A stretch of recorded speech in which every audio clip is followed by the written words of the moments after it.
नौजवान साहब, तमाम बुजुर्ग और नौजवान साहब, यकीनी तौर से इस मदरसे की दीनी खिदमात को हम सलाम करते हैं। तो काई साहब एक बात और बता दूँ, इस मदरसे के कुछ प्रोग्राम में पहली बार आया हूँ, लेकिन अब्दुल रहमान के घर से मेरा रिश्ता बड़ा पुराना है। इनकी दादी मरूमा ने ही मुझे कुरान पढ़ाया। अरे माशाअल्लाह माशाअल्लाह। और वो बेइंतहा मोहब्बत करती थी। और आज के दौर में जो हमारे ख्वातीन बैठी हैं, मैं उनकी ही बात को आपके बीच बताना चाहूँगा ताकि ये शौक़ भी पैदा हो।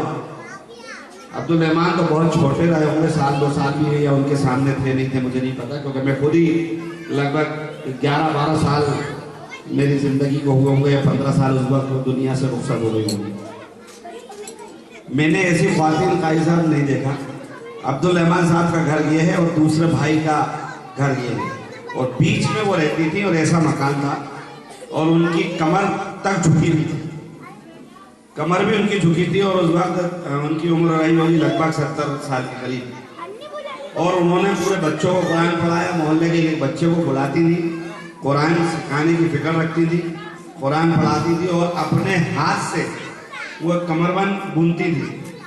मुर्गियाँ पालती थी, मुर्गियाँ पालती थी। हम बच्चे थे, हम ये सोचते थे कि इनकी 2 बेटे और इनके माशाल्लाह इनका भी काफ़ी घर था इनका था, लेकिन उन्होंने अपनी ज़िंदगी इस तरह गुजारी कि उनकी ज़िंदगी का वो मंजर जब मेरे सामने आता है तो मैं सोचता हूँ कि ऐसे लोग अल्लाह ने दुनिया में भेजे थे, हम तो ऐसे गुनाहगार हैं, अल्लाह की बारगाह में कैसे पेश होंगे।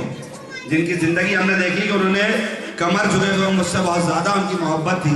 लगभग इनके घर से मेरे घर का फासला बहुत दूर नहीं है। उसके बाद अगर कभी मैं बहुत लंबा वक्फा पढ़ाई के बाद छूट गया था, मिलने आती थी तो लगभग उनको 1 घंटा लगता था। 1 घंटा इनके घर से मेरे घर आने में लगता था। कम से कम 20 जगह को बैठ कर आती थी। लेकिन मैंने कितने बच्चों को कुरान दिया। तो आप उस घर के वारिस हैं, खुशी हुई कि आपने अपनी दादी का उस काम को हाथ में लिया और आज जो सख्त ज़रूरत इस माहौल में है वो काम आप कर रहे हो। अल्लाह आपको कबूल करे, आपके मदरसे को अल्लाह और आगे बढ़ाए। मेरे से जो खिदमत जो होगा, क्योंकि मेरे पास जो भी इल्म दिया हुआ है, आज जो कुरान पढ़ता हूँ वो एक अल्फाज आपके ख़ानदान ने सिखाया हुआ है, अल्लाह ने उन्हीं को ज़रिया बनाया था। माशाअल्लाह। आप मुझे मेरे लायक जब भी जो होगा इंशाअल्लाह ज़रूर याद करिए।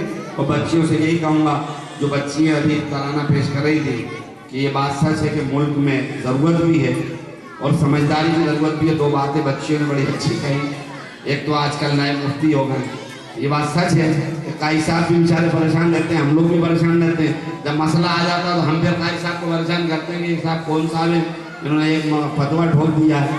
तो बहुत सारी वजह होती हैं, लेकिन यूट्यूब से अच्छी चीज़ें सीखो। इसीलिए मैं बता रहा हूँ कि बार बार कि यूट्यूब और FB का इस्तेमाल करो, लेकिन उसके ऊपर ज़रूरी नहीं है कि हर मौलाना की दी हुई तकरीर पर अमल करने लगो। जिस पर आपको एतमाद हो, आपके मोहल्ले में हो, जिनको आपने बचपन से देखा हो, जिनकी कारगुजारी को आप जानते हो, उन पर एतमाद करके उनसे मसला पूछेंगे तो मैं समझता हूँ ज़रूर आपको अच्छी रहबरी मिल जाएगी, तो भटकने से भी बच जाओगे। दूसरा, आज के दौर में तालीम बहुत ज़रूरी है। बच्चे स्कूल जाती हैं, इस बच्चे की अच्छी बात यह इस मदरसे की कि सारी बच्चियाँ स्कूल से आती हैं, तो आप लोग स्कूल की तालीम भी हासिल करें। और नौजवानों से भी कहूँगा कि नौजवान भी पढ़ाई की तरफ ज़रूर रुजू हों, क्योंकि आज के दौर में पढ़ाई बहुत सख्त ज़रूरी है, तो हम लोगों को हासिल करना चाहिए। ये रात और ये दिन जो आने वाला है इंशाअल्लाह हमारे लिए सबके लिए इबादत का होगा। अल्लाह हम सबको इन रातों की इबादत और कदर करने की तौफीक अता दे। आप सबका बहुत बहुत शुक्रिया। जज़ाकल्लाह। आपकी आमद तशरीफ आवरी मुबारक हो। आपने अपना कीमती वक्त निकाला, हम आपके बेहद ममनून और मशकूर हैं। और आपकी तशरीफ आवरी से इस मदरसे को तरक्की और बुलंदी मिलेगी इंशाअल्लाह।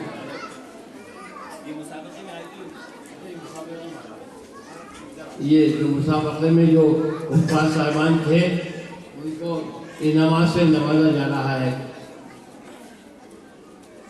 तो नमाज का भी टाइम हो चुका है और